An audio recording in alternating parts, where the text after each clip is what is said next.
It is hard to not let your exhaustion exhaust you, though. I mean, whenever we talk about Roe, we're talking, that fight has been happening through the entirety of our lives. Mm-hmm. My mother had that fight. My grandmother had that. I mean, how can you keep from like the generational exhaustion pulling you down? How do you keep going in the hopes that your daughter doesn't have to have this fight?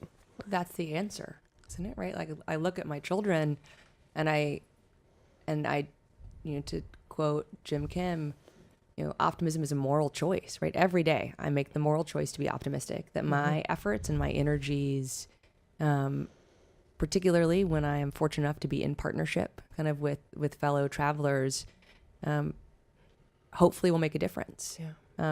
And when I think about all of the statistics that are painful of what women are confronting, Zerlina, today in our country, and what even more women confronted pre-Roe, and how many women died, and how many more women were maimed because of unsafe abortion practices.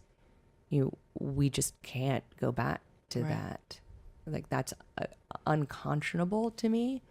And also, and I'm sure that this will unleash another wave of hate in my direction, but as a deeply religious person, it's also unchristian to me. Right. Well, you handle the hate pretty well. No, it's true. There's been a lot of it around this issue. Well, there's definitely. I think this more. is the one issue. I mean, I talk to even reporters I've been who called a cover Nazi. just healthcare all the time. Right? They get the worst hate. It's the anti-choice folks are really some of the ugliest, and gun lovers. Yeah, right. Too. I've been compared to slave owners and Nazis in the last couple of months. Oh, delightful.